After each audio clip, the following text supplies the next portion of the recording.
Nobody expected the legend to walk through those doors, but there he was, Larry Bird, the Hick from French Lick, standing before the two brightest stars in the WNBA and announcing he'd be their new coach. Instant goosebumps rippled through the arena. After all, when a Hall of Famer of his caliber decides to lace up coaching sneakers again, the basketball world stops and takes notice. What could possibly draw Bird back to the sidelines after a quarter century away, and why would he choose the Indiana Fever of all places? Stick around, because in the next few minutes you're going to find out how this pairing could rewrite the playbook for women's professional basketball. When Larry Bird took over the Indiana Pacers bench in 1997, he inherited a team that had never advanced past the second round of the playoffs. In 3 seasons, he forged a 147-67 regular season mark, a .687 winning percentage that remains among the best in franchise history, and propelled the Pacers to the 1999 Eastern Conference Finals and the 2000 NBA Finals. Bird's methods were ruthlessly efficient. He drilled fundamentals, precise footwork, spacing, and passing until they became instinctive. Practices began with relentless defensive rotations and close-out drills designed to suffocate opponents. Offensively, he favored a motion offense system that emphasized ball movement, backdoor cuts, and high-percentage mid-range shots. He distilled complex play diagrams into 3 or 4 core principles, ensuring every player, from all-stars to role players, knew exactly where to be and when. His leadership style combined a blue-collar work ethic with meticulous preparation. Bird arrived at the arena hours before teammates, pored over scouting reports, and annotated video breakdowns by hand. He demanded accountability, missed assignments, drew no grudges, only clear correction and immediate repetition until perfection was achieved. Teammates responded with fierce loyalty, often crediting Bird's clarity and consistency for elevating their own games.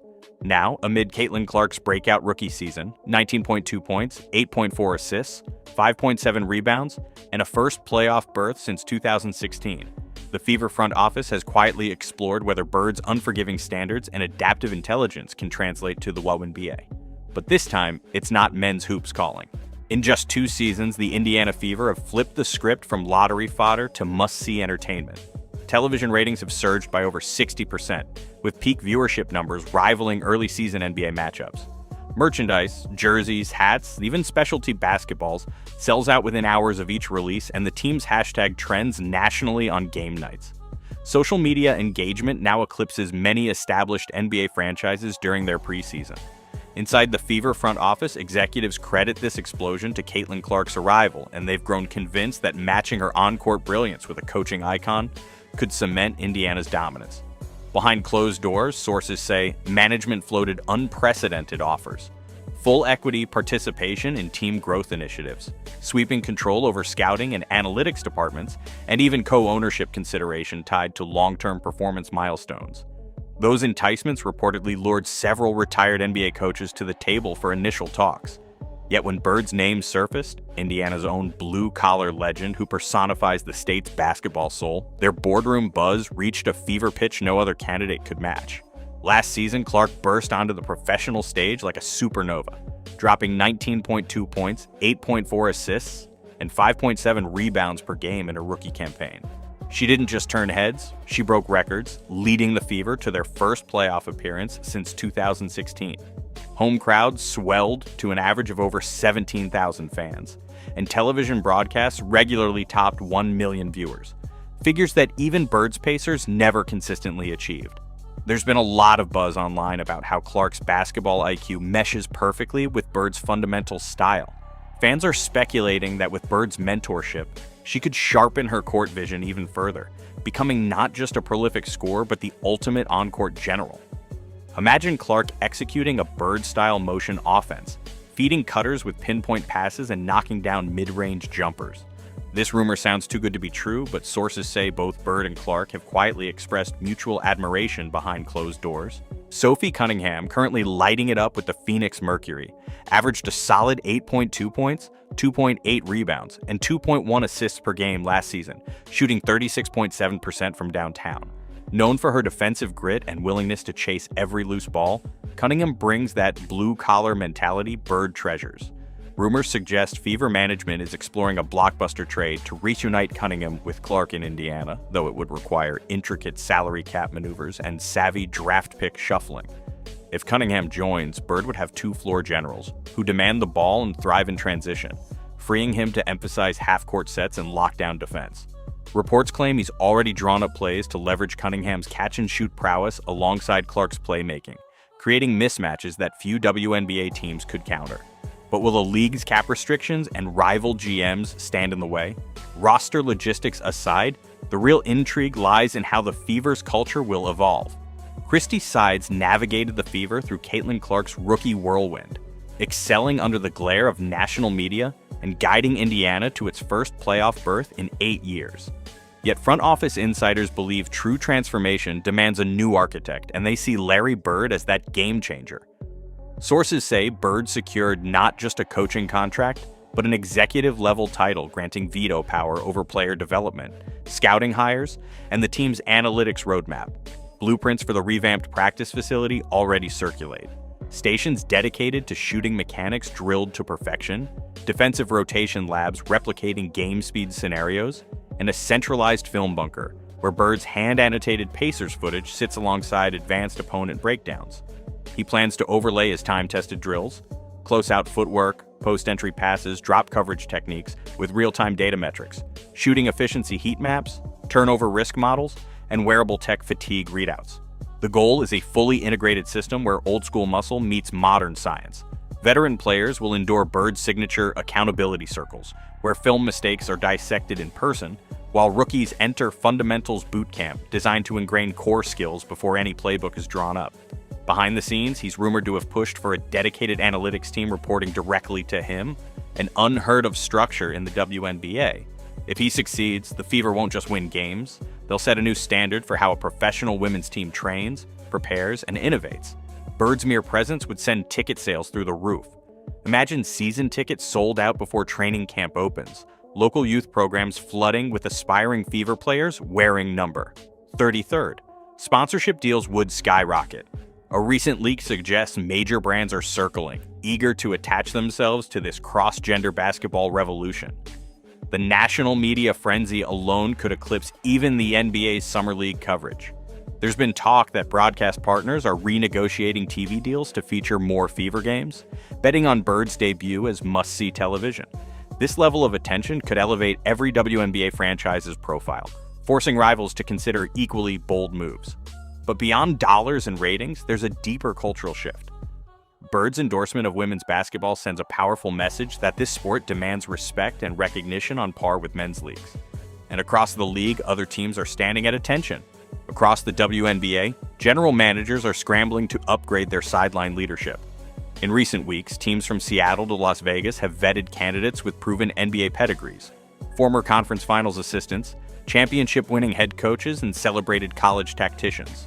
Sources report that at least 5 franchises have held preliminary discussions with Dwayne Wade's inner circle about a potential women's basketball transition, while whispers swirl of Steve Kerr receiving a discreet outreach.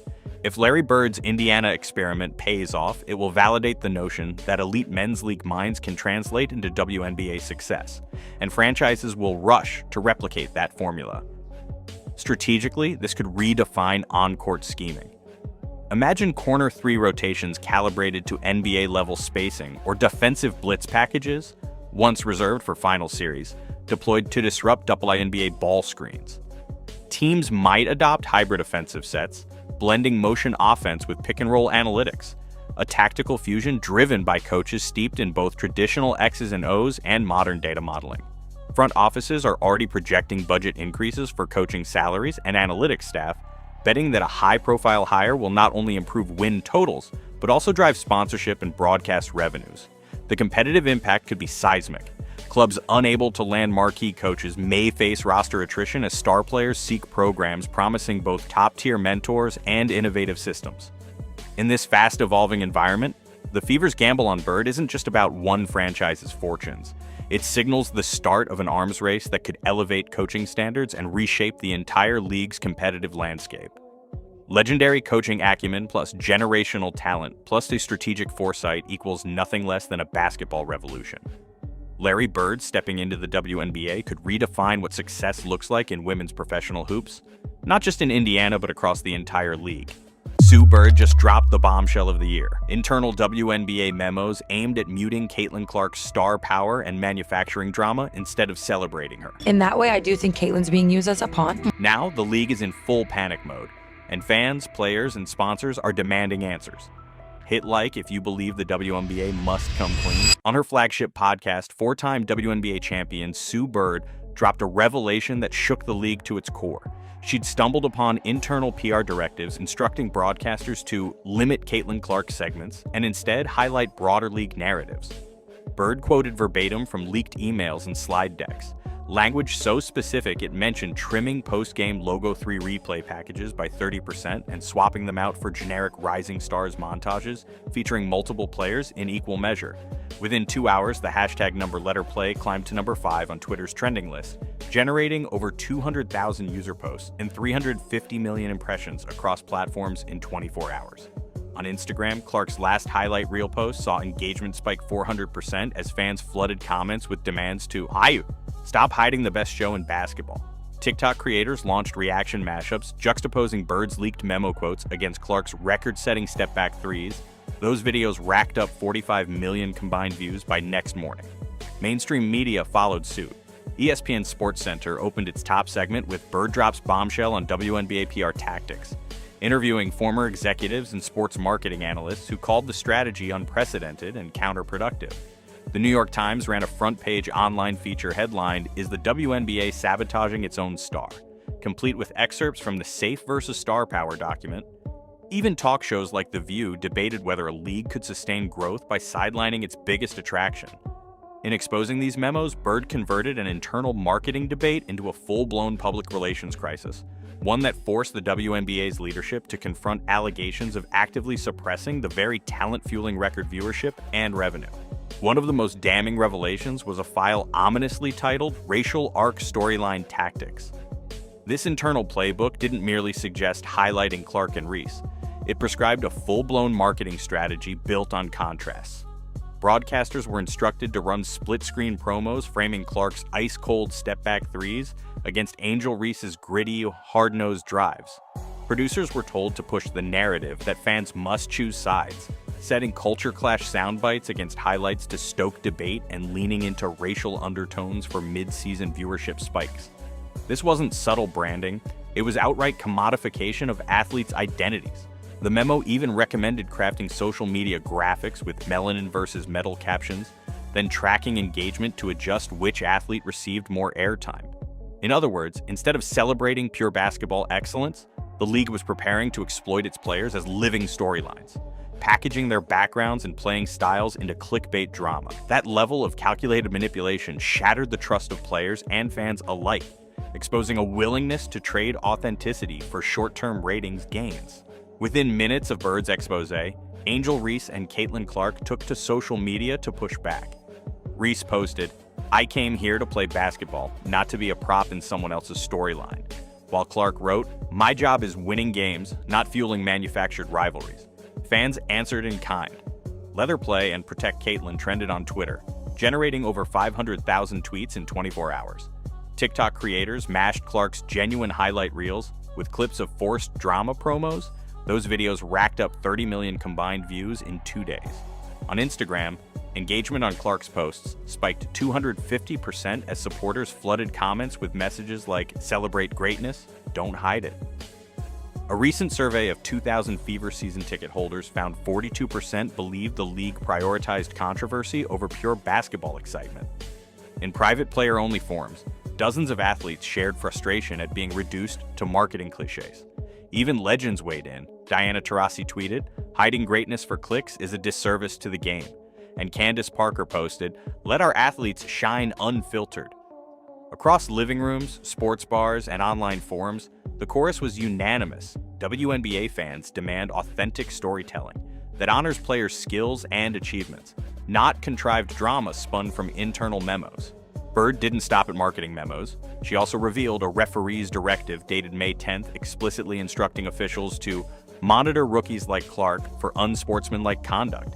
The impact was immediate and glaring. In one game, Clark simply slapped the backboard in frustration, an action so mild it drew groans from fans, but it earned her a technical foul. Meanwhile, veteran players have hurled warm-up jackets at benches, screamed at referees, and even shoved opponents off ball with barely a warning. WNBA legend Rebecca Lobo cut into a national broadcast to call out the disparity. Dead ball shoves, grab holds, these aren't borderline plays, they're fouls by any standard. Indiana coach Stephanie White went further after a brutal road loss. The disrespect shown to our players is egregious. They let hard fouls slide but flag the smallest reactions. On social media, Clark's brother chipped in. Make no mistake, this is on the refs. Data back up these claims.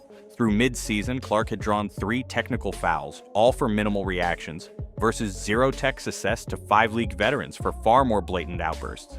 When officiating becomes a tool for targeting, it undermines both player safety and competitive integrity, sending a chilling message that some stars must tread on eggshells while others roam free. Caitlin Clark's on-court presence has been the engine behind the WNBA's most explosive growth. And when she's silenced, the bottom line takes a gut punch. This season, every single one of the league's top 15 most-watched games featured Clark, averaging 1.8 million viewers before her injury. Since she's been off the floor, that average has cratered 53%, sinking to 847,000, a loss of nearly 1 million viewers per game. At $20,000 per Nielsen rating point, broadcasters are hemorrhaging 1.2 to 1.6 million in ad revenue each time her absence is felt. ESPN openly credited her with a 170% year-over-year ratings jump in 2024. ION reported a 133% surge. Now, with networks bracing for repeat primetime spots without her draw, renewal negotiations face looming cuts of 20 to 30% in rights fees. Live gates tell the same story. Pre-injury Fever home games sold out at 80% capacity, averaging 17,200 fans and $1.8 million in ticket sales each night. Post-injury attendance has dropped by 25%, erasing roughly 4,300 seats per game, and slashing concessions and merchandise revenue by 35%. Secondary markets show StubHub listings plummeting by 40% in price and volume. Even the betting markets have recoiled. Wagers on Fever games have halved, translating to hundreds of thousands of dollars in lost handle and commission fees for the league. Beyond immediate losses, sponsors who rallied behind Clark-centric campaigns are pausing new activations. Apparel partners report a 60% drop in jersey orders labeled Clark 22, while local advertisers are demanding rebates or renegotiations on Fever game packages. When one player drives TV sweeps, packed arenas, merchandise booms, and betting spikes, muting her for PR optics isn't just tone-deaf. It's a catastrophic miscalculation that jeopardizes the entire league's financial future. At its core, the WNBA exists to uplift women's athletics. Yet these leaks expose a league willing to undercut its own marquee talent for short-term sensationalism. One internal strategy document, starkly titled Safe versus Star Power, laid out 2 diametrically opposed paths: fully embrace Caitlin Clark's record-shattering performances, or drown them out in manufactured controversy. That choice shouldn't have been a debate. Instead, executives toyed with sidelining her highlights while amplifying race-driven storylines for clicks, a tactic that runs counter to any mission of empowerment. This betrayal goes far beyond marketing. The same culture that directed refs to single out rookies has also influenced medical protocols. Players reported feeling rushed back from treatment without clear guidelines on rest or recovery. In CBA negotiations, that devaluation of star power has eroded players' bargaining leverage, weakening demands for enhanced health protections and revenue sharing. When a league sacrifices authenticity on the altar of gimmicks, it shatters the trust of those who matter most, the players who pour their hearts into the game and the fans who cheer every step back three. The question now isn't just whether the WNBA can recover its reputation, it's whether it can realign its leadership with the very principles it claims to champion. In the wake of Bird's revelations, the WNBA must act swiftly to restore trust. Transparent marketing, publish all PR guidelines, revoke any memos that target specific players, and commit to celebrating on-court excellence above controversy. Officiating reform. Abolish any directives that single out rookies or stars. Roll out standardized foul calling protocols, and mandate third-party reviews of critical no-call incidents. Leadership accountability. Commissioner Kathy Engelbert should address these leaks directly, apologize to Clark and fans, and implement player-led advisory committees for marketing and discipline. Protecting assets in CBA talks. Ensure star players like Clark have explicit health and safety provisions in the next CBA, recognizing their unique value to the league's economics and brand. Only with decisive action can the WNBA prove it values integrity over clicks, athletes over agendas, and growth over gimmicks. Imagine stepping off the court after a tough loss, only to find 3 of the WNBA's brightest stars, and your own agent, waiting to talk. Yesterday, Breanna Stewart, Sabrina Ionescu, and Courtney Vandersloot left fans stunned when they met with Caitlin Clark and her representative after the game. And today, we have just seen the New York Liberty players, after the game, meeting up with Caitlin Clark. It is Stewie, it is Sabrina Ionescu, there is Sandy Brondolo. And by the way, Stewie is not leaving New York the rest of her career. That is one thing that I will be 99% sure of. That Stewie is not leaving. No friendly catch-up or casual selfie moment. This was a clear statement. The New York Liberty are mounting a full-court press to recruit Clark, even before her rookie deal expires. What does it mean when a marquee market franchise wheels out its superstar core and agent all at once? Stick around, because this could reshape the WNBA's balance of power. Less than 2 minutes after the final horn, television cameras cut to Breanna Stewart, Sabrina Ionescu, and Courtney Vandersloot lingering in the tunnel outside the Fever locker room. Instead of their usual post-game routine, high fives and media obligations, they converged around Caitlin Clark. Their faces serious as Clark's agent, Aaron Kahn, jotted notes on a tablet. I think there is a 50-50 chance Caitlin Clark leaves Indiana after her rookie season. There were no jovial pats on the back or routine strategy talks. Teammates and staff watched as Ionescu leaned forward, elbows on knees, listening intently, while Stewart crossed her arms in a classic game-face stance. Vandersloot, the veteran floor general, nodded thoughtfully at each point, occasionally exchanging brief eye contact with the Liberty bench. Eyewitnesses report the group huddled for nearly 3 minutes, a duration far longer than any casual handshake. Multiple sources on site described focused discussion and subtle gestures toward future planning, rather than drawing up plays from that night's film.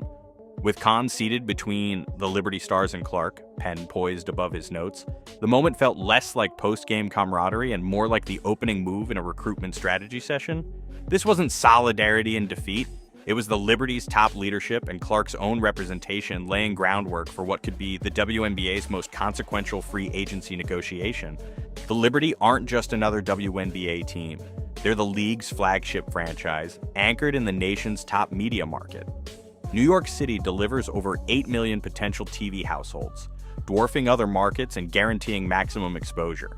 Next season, the Liberty will move into a purpose-built training center featuring NBA-caliber weight rooms, analytics labs, and on-court video review suites, amenities few WNBA teams can match. Pair that infrastructure with Clark's game-changing vision, and you get a marketing juggernaut.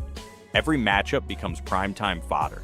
Imagine national broadcasts from Madison Square Garden, where past sellouts for marquee events top 18,000 fans. Picture global brand sponsorships, luxury automakers, major apparel lines, tech giants, all clamoring for courtside signage and digital integrations around Clark's image.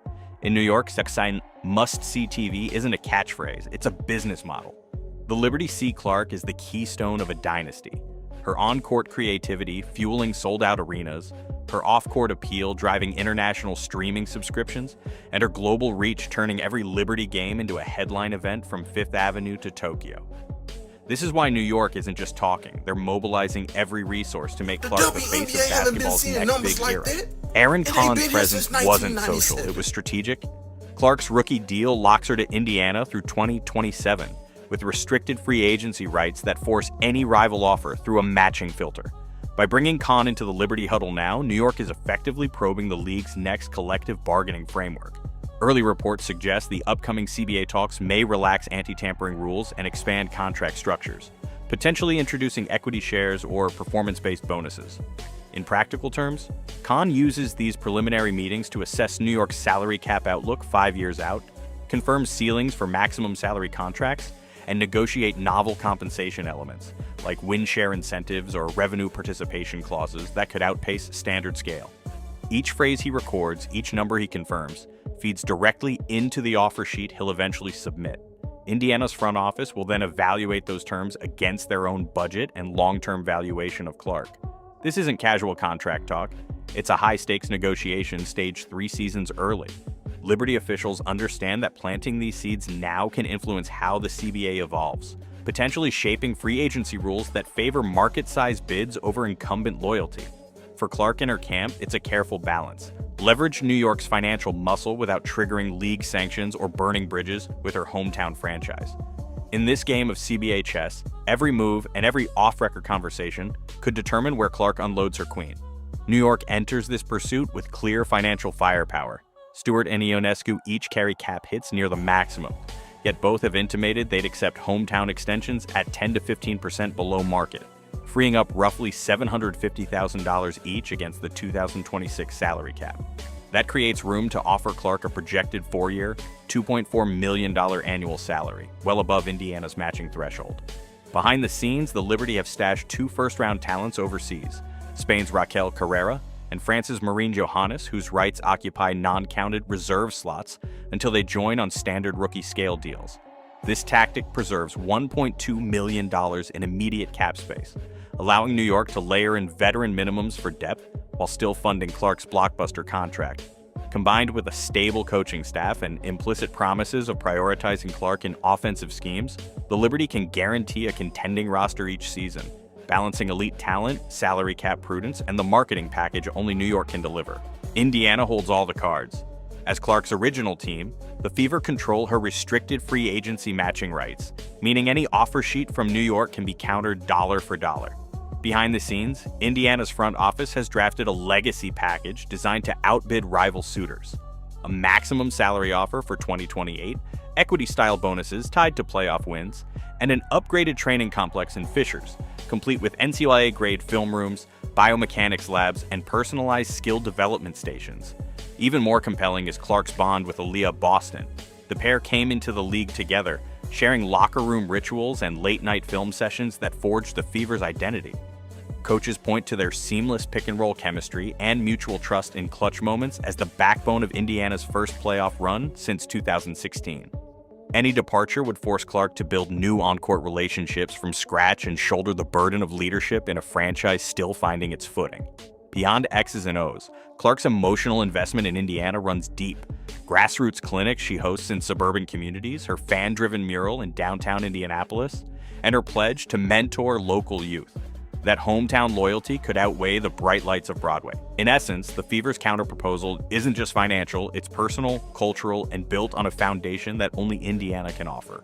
A Clark departure would send shockwaves far beyond Indianapolis. First, Indiana would be forced into a bidding war, likely escalating contract offers across the board and pushing the salary cap into unprecedented territory. To retain Clark, the Fever might have to offer contracts that force rival teams to reconsider their own cap structures, potentially leading to an across-the-board salary scale reset in the 2028 collective bargaining agreement. Meanwhile, other franchises would scramble to protect their emerging stars. Teams would begin preemptive relationship building with top draft prospects, using early-stage meetings and unofficial friendlies to skirt anti-tampering rules, a scenario eerily reminiscent of the Kyrie-Kevin recruitment drama in the NBA. The league office would likely tighten tampering enforcement and impose steeper penalties to preserve competitive balance. On the strategic front, a successful Clark move to New York could validate a shift toward a star-driven franchise model. Market size advantages would become paramount. Large market teams could leverage national TV deals, international partnerships, and premium sponsorships to outspend smaller markets for elite talent. The result could be a bifurcated WNBA landscape, where a handful of destination franchises attract and retain superstars, while mid-market and small-market teams refocus on developing role players and niche identities. Finally, media and broadcast partners would recalibrate their rights deals around superstar-led viewership. Networks might negotiate tiered rights fees, paying premiums for games featuring Clark or any comparable marquee talent, while standard rates apply elsewhere. In sum, Clark's market move wouldn't just rewrite one contract, it could redefine economic structures, competitive dynamics, and media valuation across the entire league. Caitlin Clark's next move could make or break the WNBA's emerging landscape. Will she stay in Indiana, building on the Fever's foundation with Aaliyah Boston? Or will she answer the Liberty's high-stakes pitch, stepping into New York's spotlight and global market? NBA commissioner calls out the WNBA over its biggest star's injury, Adam Silver's warning shot could upend negotiations, sponsorship deals, and even the league's future. Caitlin Clark, the WNBA's golden goose, just announced she'll miss Friday's three-point contest and Saturday's All-Star game due to a groin aggravation, and the timing couldn't be worse. We do start our show, though, with unfortunate news out of the WNBA. Caitlin Clark announced today that she will miss both the three-point contest and the WNBA All-Star Game this upcoming weekend in Indiana after re-aggravating a groin injury in that final minute of Tuesday's win over the Connecticut Sun. Clark had missed 4 games and the Commissioner's Cup final with that groin injury earlier this month, and now will be out for this weekend's festivities, which really stinks for fans, but you know that if there was any way. With CBA talks on the brink and lockout threats looming, Clark's absence is more than bad luck. It's a crisis, and everyone from fans to partners is watching. Just days before Indianapolis was set to host its first ever WNBA All-Star Weekend, complete with fan zones, live concerts, and news crews from around the globe, Caitlin Clark stunned everyone with a brief but devastating announcement. Via the Fever's official channels, she revealed a right groin aggravation sustained in Tuesday's practice left her no choice but to sit out both Friday's three-point contest and Saturday's All-Star game. This isn't a minor setback. Indianapolis spent the past 3 months weaving Clark's name and number, 22, into every aspect of the event. Airport banners welcomed arriving fans with "Welcome to Caitlin Clark's All-Star City." Downtown hotels sported window wraps featuring her signature step back, and local merchandisers rolled out limited edition Clark jerseys and courtside hoodies.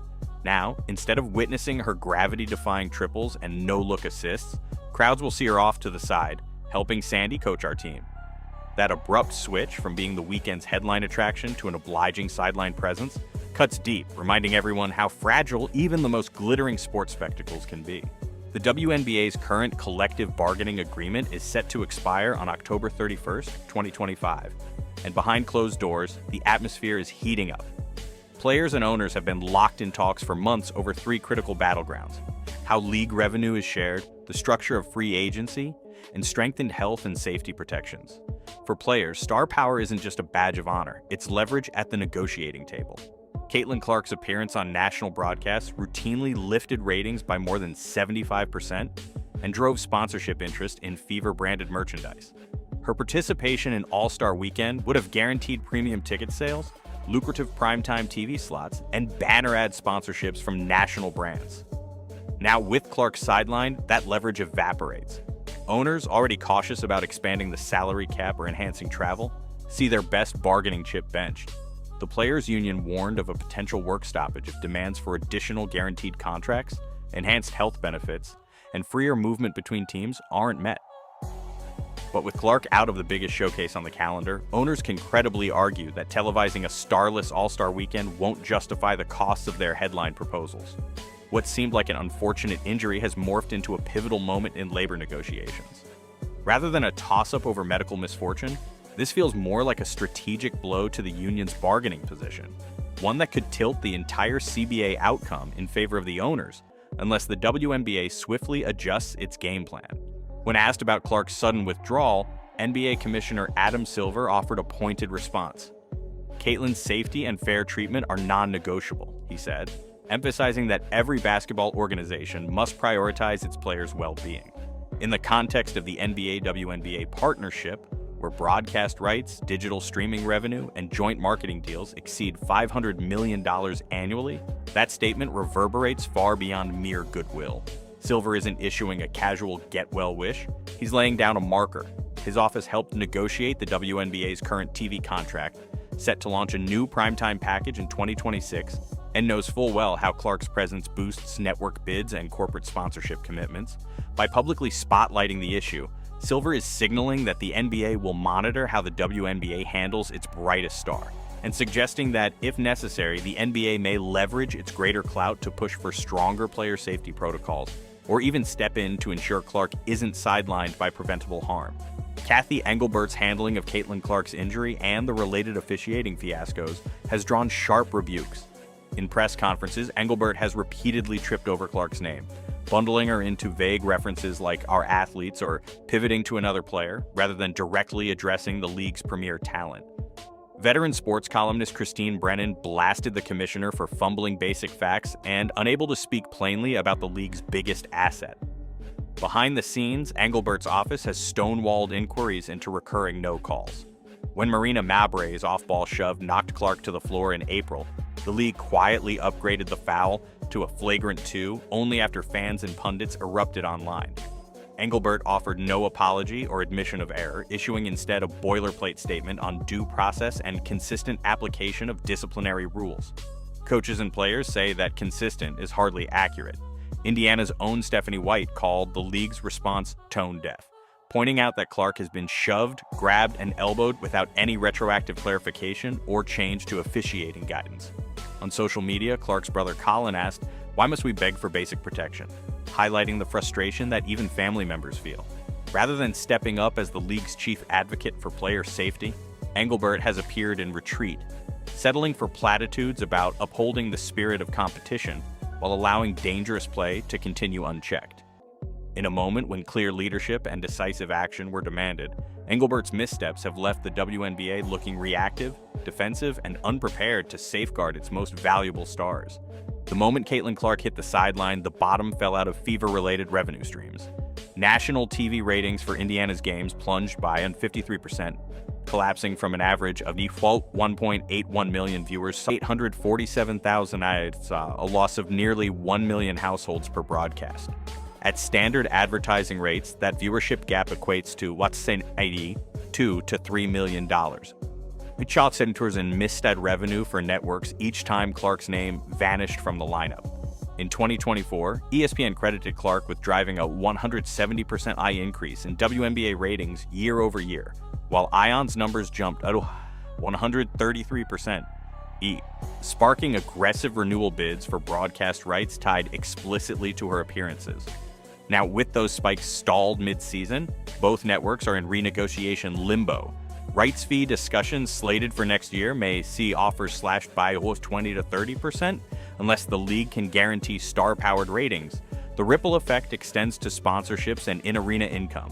Fever home gates averaged to 17,200 fans per game before Clark's injuries, and 80% sellout rate that fueled $1.8 million in average ticket revenue per contest. With her out, attendance dipped by